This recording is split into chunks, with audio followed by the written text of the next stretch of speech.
Hello everyone, कैसे हैं आप लोग। आप सभी का हमारे channel study with great warrior में स्वागत है। और हमेशा की तरह मैं एक आपको नया टॉपिक फिर से लेके आया और जो काफ़ी आपको हेल्प करेगा। और ये टॉपिक आपका एक नंबर सिस्टम का एक पार्ट है, आपका रिकरिंग डेसिमल नंबर्स। ध्यान दीजिएगा, ये जो रिकरिंग डेसिमल नंबर है ये आपके एग्जाम में जब कभी भी आता है तो कभी कभी आपको प्रॉब्लम फेस करनी पड़ती, तो हम आपको ऐसा कॉन्सेप्ट बताएंगे जिसकी वजह से आपको बहुत ही कम समय में आप इसका क्वेश्चन का सोल्यूशन निकाल सकते हैं। तो प्लीज रिकरिंग डेसिमल स्टार्ट करने से पहले एक चीज आपसे जरूर कहेंगे कि आप इस वीडियो को लास्ट तक देखेंगे तो ये टॉपिक आपका क्लियर हो जाएगा। ठीक है, तो स्टार्ट करते हैं आज का टॉपिक और बताते हैं इसके बारे में। ये सपोज दैट कभी कभी आपने देखा होगा कि जैसे आपके पास लिखा रहा है 0.p ऐसे लिखा रहता है और एंड सो ऑन लास्ट तक ऐसे से दिया गया। क्या लिखा है? 0.p लास्ट तक दिया गया, एंड सो ऑन दिया गया। तो इसको कैसे सॉल्व करते हैं? तो अगर सपोज दैट मैं इसको x मान लूं, क्या मान लूं? x। ठीक है, तो अगर मैं यहाँ पे बताऊं कि कभी कभी आपने देखा होगा कि 0.p करके आया गया, तो शॉर्ट फॉर्म में इसको आप लिख देते हैं 0.p बार। क्या लिख देते हैं? 0.p बार। और अगर आपने 0.p बार लिखा तो इसका मतलब p/9 होता है। अब मैं ये कहूंगा कि होता कैसे। ठीक है, क्योंकि कुछ चीजें ऐसी होती जिनको आपको पता होनी चाहिए कि कैसे होता है। तो अगर मैं इसको सपोज कर लूं x इक्वल टू और इसको इक्वेशन नंबर फर्स्ट मान लूं। ठीक है, हमें ये निकालना है कि ये p/9 कैसे आया है। तो अगर ये x माना, ठीक है, अगर ये डेसिमल इसको इधर लाना है तो सिंपल सा चीज, एक प्लेस आपको क्या करना है? ट्रांसफर करना है।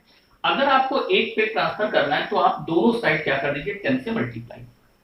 क्या करते हैं आप? 10 से मल्टीप्लाई। अगर आप 10 से मल्टीप्लाई करोगे तो 10x हो जाएगा। क्या हो जाएगा? 10x। अब इसको अगर आप सॉल्व करोगे तो नॉर्मली अगर देखें जब 10 से मल्टीप्लाई करोगे तो ये एक प्लेस इधर खिसक जाएगा और ये P P P P P P करके हो जाएगा, ये हो जाएगा। इसको आप सेकंड इक्वेशन मानिए। अगर मैं सेकंड इक्वेशन से फर्स्ट इक्वेशन को क्या कर दूं? माइनस। क्या कर दूं? सेकंड इक्वेशन से फर्स्ट इक्वेशन को माइनस कर दूं तो 10x में से x जाएगा तो कितना हो जाएगा? आपका 9x हो जाएगा। अगर ये 9x हो गया तो इसमें से जब घटाओगे तो केवल और केवल p बचेगा। तो x की वैल्यू क्या हो जाएगी? p/9।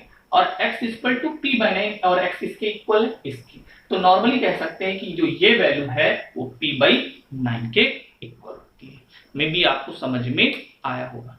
ठीक है, अगर इसी से रिलेटेड एक और पार्ट बताते हैं, ध्यान दीजिएगा।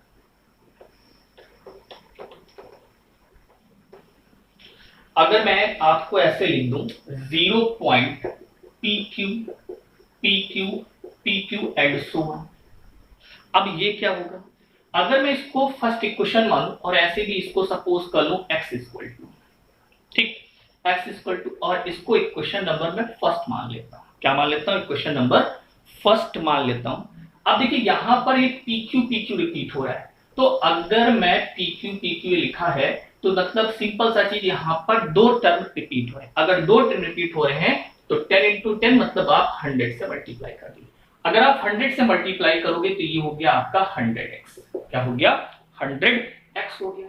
अब ये हो जाएगा PQ माइनस का PQ एंड सो ऑन, और इसको इक्वेशन नंबर आप सेकंड मान लीजिए। क्या मान लीजिए? इक्वेशन नंबर सेकंड मान लीजिए। अब सेकंड इक्वेशन से फर्स्ट इक्वेशन को आप क्या कर दीजिए? माइनस। क्या कर दीजिए? माइनस। तो माइनस करोगे तो ये हो जाएगा 99x, और यहां से जब सब्सट्रैक्ट करोगे तो ये आ जाएगा PQ। क्या आ जाएगा? PQ। तो x इक्वल टू क्या हो जाएगा? PQ upon 99। तो आप देख रहे हो कि यहां पर दो टर्म रिपीट हो रहे हैं, तो दो टर्म रिपीट हो रहे हैं तो ये हो गया PQ अपॉन क्या हो जाएगा? 99 हो जाएगा। ठीक है, तो ऐसे ही इसी से रिलेट करते हुए आपको क्वेश्चन के कुछ इंपॉर्टेंट पॉइंट्स हम आपको बताते हैं। ठीक है, तो प्लीज इसको आप ध्यान से समझिएगा और मैं कुछ इंपॉर्टेंट पॉइंट्स आपको लिख देता हूं जो क्वेश्चन में आपको क्या करेंगे? काफी हेल्प करेंगे। देखिए कुछ इंपॉर्टेंट पॉइंट हमने आपको लिखे हैं और इन इंपॉर्टेंट पॉइंट को जरा आप ध्यान से देख लेंगे तो क्वेश्चंस में काफी आपको हेल्प मिलेगी। जैसे आप लिखा है 0.p बार, कभी भी अगर एक पे बार लगा है तो आप डॉट के यहाँ पर क्या लिखेंगे? p, और उसके बाद एक पर बार लगा तो क्या हो जाएगा? 9, क्योंकि अभी हमने आपको पूरा कॉन्सेप्ट बताया कि कैसे होता है। फिर उसके बाद लिखा है 0.pq बार। क्या लिखा है? 0.pq बार। इसका मतलब हो जाएगा PQ अपॉन क्या हो जाएगा? 99। ठीक, फिर आपके पास एक लिखा है 0.pqr, मतलब 3 पे बार लगा तो पूरा pqr, और 1 2 3 9 अपॉन में कितने आ जाएंगे 3 आ जाएंगे। फिर आगे एक टाइप का लिखा है 0.pqr बार, इस बार जो बार लगा है किस पे लगा है 2 पे लगा है। तो इसका कॉन्सेप्ट होता है डिजिट, क्या होता है डिजिट, फिर उसके बाद नॉन रिपीटिंग डिजिट जो होता है उसको क्या कर देते हैं माइनस, तो डिजिट आपका pqr हो गया, और नॉन रिपीटिंग डिजिट जो होता है वो क्या होता है आपका p है, यहाँ पर उसको क्या कर देंगे माइनस, 2 पे बार लगा था इसलिए दोनों आगे, और 1 पे बार नहीं लगा था तो उसका एक क्या हो जाएगा 0। ये भी पॉइंट है आपका, इसका भी पूरा कॉन्सेप्ट होता है। उसके बाद एक पॉइंट और मैंने लिखा है, ये लिखा है 0.pq, और केवल r पे बार लगाया है, किस पे लगाया है केवल r पर बार लगाया है। तो सबसे पहले पूरा डिजिट लिख लिया, तो पूरा डिजिट हो गया pqr, उसके बाद नॉन रिपीटिंग डिजिट क्या है pq, तो आप यहाँ pq, 1 पे बार लगा तो केवल 1 आपका 9 हो जाएगा, और आपका क्या हो जाएगा 00 हो जाएगा। ठीक है, तो कुल मिला के ये आपके 5 पॉइंट है, मैंने आपके डिफरेंट टाइप के जो पॉइंट है वो हमने लिख दिए हैं, इनको आप 1-2 बार आप लिख लीजिएगा, रिपीट करोगे तो क्या हो जाएंगे याद हो जाएंगे। फॉर एग्जाम्पल जैसे इस टाइप का एक क्वेश्चन मैंने लिख के रखा है कि 0.47 बार लगा है, ठीक है, तो अगर ये 0.47 बार लगा है तो सबसे पहले क्या लिखेंगे, 1 पर बार लगा है 1 पर बार नहीं, तो डिजिट तो हो गया 47 हो गया, डिजिट क्या हो गया आपका 47 हो गया, इधर लिख देते हैं इसके नीचे, ये हमने लिख दिया आपका हो जाएगा 47, तो पूरा डिजिट हो गया। उसके बाद नॉन रिपीटिंग डिजिट का मतलब जो रिपीट नहीं कर रहा है, क्या रिपीट नहीं कर रहा है 4 हटा दिया, डिजिट नॉन रिपीटिंग, अब बार किसके लगा है 1 पर, तो 1 9, और 1 पर नहीं लगा तो 90, 47 में से 4 जाएगा तो आपके पास कितना आ जाएगा 43, क्या आ जाएगा 43, तो आप यहाँ लिख देंगे 43 अपॉन 90, तो 43/90 आपका क्या हो जाएगा आंसर, मतलब 43/90 आपका फर्स्ट का आंसर आएगा। दूसरा आपके पास ऐसे दिया गया है, क्या दिया गया है 0.467 पर बार, केवल बार किस पे लगा है 7 पे लगा है, तो आप पहले डिजिट लिखो 467, अब रिपीट कौन सा नहीं कर रहा है 46, तो इसको 46 माइनस कर दो, 1 पर बार लगा 1 9, 2 पे बार नहीं लगा 2 0, ये पूरे कॉन्सेप्ट के ऊपर डिपेंड करता है, तो इसको आप सॉल्व कर दिए। अब इसको माइनस करोगे 7 में से 6 जाएगा 1 आएगा, ओके 6 में से 4 जाएगा 2 आ जाएगा, 421/900 आपका क्या हो जाएगा आंसर हो जाएगा। ठीक है, 421/900 आपका सेकंड वाले का क्या हो जाएगा आंसर। तो आप इसी तरीके इन कॉन्सेप्ट पे क्या करेंगे वर्क, कुछ क्वेश्चंस आपको हम और कराते हैं, फिर आप क्वेश्चन की प्रैक्टिस सीट करेंगे, प्रैक्टिस सीट से आप क्वेश्चंस लगाइएगा और हर टाइप के क्वेश्चंस आपके क्या होंगे सॉल्व होंगे। तो 1-2 क्वेश्चन आपको और हम कराते हैं, जैसे अगला क्वेश्चन जैसे हमारा दिया गया है 0.4587 बार, ठीक है।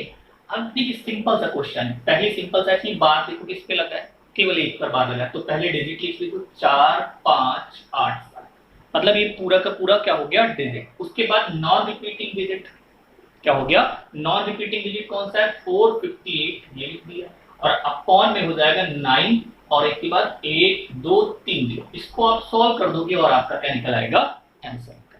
Very simple. अब आगे जैसे दिया गया है क्यूब रूट 0.37 बार, सबसे पहली चीज यहाँ पर देखो बार किस पे लगा है 3 पे, तो पूरा डिजिट आपका लिख दीजिए 037 और ये हो गया 999।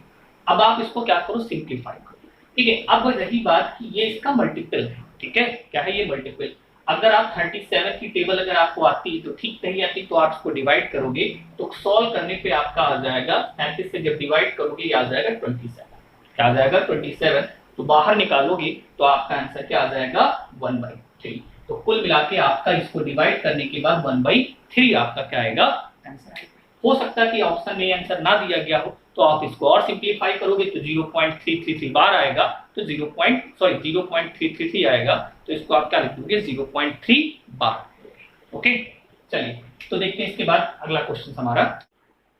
नेक्स्ट क्वेश्चन हमारा दिया गया है 0.2 बार प्लस 0.3 बार प्लस 0.32 बार दिया गया।